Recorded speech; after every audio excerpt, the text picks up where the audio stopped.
آپ بھی یوتھ کو ان کے مسائل کے اوپر جو مسئلے ان کے چل رہے ہوتے ہیں اس پہ کوئی وظائف بتاتے ہیں کہ یہ وظائف ان کا ورد کریں اور آپ ٹھیک ہو جائیں گے؟ دیکھیں وظائف کی بڑی اہمیت ہے، اس کا انکار نہیں ہے، لیکن جو مارکیٹ میں آج کل وظائف آ رہے ہیں وہ اوتھینٹک اتنے نہیں ہیں، اور وہ اس طرح آتا ہے نا کہ 1000 بار یہ پڑھ لیں یا 100 بار یہ پڑھ لیں، آپ کا رزق میں اضافہ ہو جائے گا، پریشانیاں. جی ہم یہ کہتے ہیں کہ دیکھیں جس پہ نبی صلی اللہ علیہ وسلم کا سرٹیفکیشن لگی ہوئی ہے، جس پہ خود انہوں نے تعداد بھی بتا دی اور ذکر بھی بتا دیا، وہ تو کنفرم ریزلٹس لائیں گے انشاءاللہ. لیکن باقی لوگوں کے پرسنل ایکسپیرینس ہیں، جیسے لیٹ سے میں آپ کو کہوں جی کہ میں نے 100 بار سورہ کوثر پڑھی تھی، میرا ایک کام ہو گیا، تو ضروری نہیں آپ کا بھی ہو جائے. یہ میرا ایکسپیرینس ہے. قرآن شفا ہے، اس کی کوئی بھی آیت اٹھا کے آپ پڑھنے لگ جائیں تو وہ تو شفا ہی ہے. لیکن کچھ چیزیں اللہ کے نبی نے ڈائریکٹ بتا دی، جیسے اللہ کے نبی نے کہا کہ میرے بھائی کی یہ دعا یونس علیہ السلام، لا الہ الا انت سبحانک انی کنت من الظالمین، جو یہ پڑھے گا اللہ اسے ہر مصیبت سے نکال لے گا. پھر بتا دیا کہ کثرت استغفار سے رزق بڑھتا ہے. اب وہ تعداد نہیں بتائی کتنی ہے، لیکن یہ کہ کثرت سے استغفار کرتے رہو، چلتے پھرتے رزق بھی بڑھتا ہے. درود کے بارے میں بتا دیا. ایک صحابی آئے کہتے یا رسول اللہ میں ہر وقت درود ہی پڑھتا ہوں جب سے آپ نے نصیحت کی ہے. تو اللہ کے نبی نے کہا کہ اگر تو ایسا ہی کرتا ہے تو تیری تمام مشکلات پریشانیاں اللہ دور کر دے گا.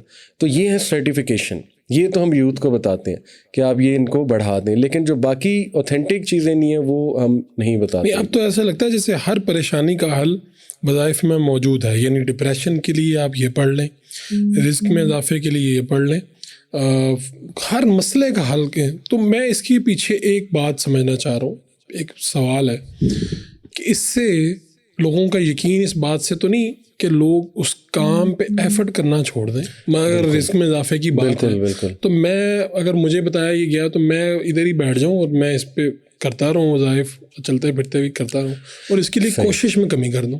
بالکل یہ پرابلم ہے ہماری سوسائٹی میں، ہم جان چھڑاتے ہیں محنت سے، چیزوں سے، اور شارٹ کٹس ڈھونڈتے ہیں. اور اس میں ایک اور بات وظائف ہے جی، اگر آپ نے ملک سے باہر جانا ہے جی تو اس میں یہ پڑھ لیں. صحیح. آپ نے کیا جو اسٹڈی کی ہے، آپ کا مطالعہ کیا کہتا ہے کہ ایسا بھی موجود ہے؟ یعنی مجھے لگا کہ اس وقت کیا نبی پاک کے دور میں کیا ہوتی ہوگی، یعنی کہ تب تو اس طرح سے یورپ وہ نہیں تھا کہ یہاں سے اب یورپ سیٹل ہونا ہے تو آپ یہ پڑھ لیں. دیکھیں وہی بات ہے نا، یہ لوگوں نے اب شاید بزنس بھی بن گیا ہے کہ شارٹ کٹس ڈھونڈ رہے ہیں نا لوگ.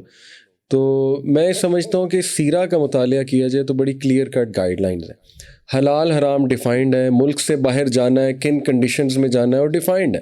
اللہ کے نبی نے بتا دیا کہ جا سکتے ہیں وہاں کچھ بزنس کرنے، کس نیت سے جانا چاہیے، اس نیت سے کہ میں مسلمانوں کے درمیان ہی رہوں اور اپنے بچوں کو مسلم جو ایک وہ تربیت ہے اسی کی طرف لے جاؤں، اور نیت یہ کروں کہ واپس مسلم لینڈز میں آنا ہے. یہ کچھ کنڈیشنز ہیں، یہ کلیئر کٹ ہے.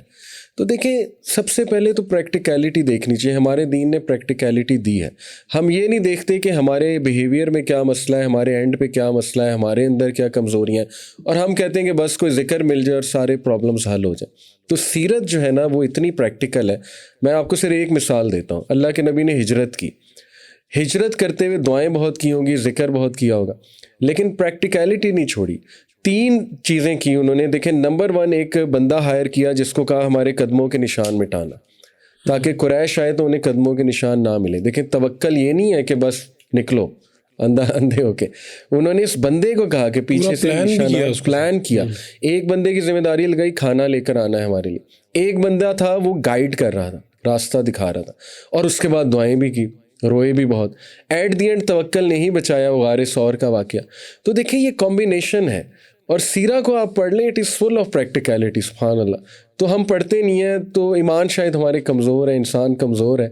تو ذکر اذکار کی ان شارٹ اہمیت ہے، بالکل ہے، لیکن ایفرٹ بھی کرنی چاہیے اور اپنے آپ کو امپروو بھی کرنا چاہیے.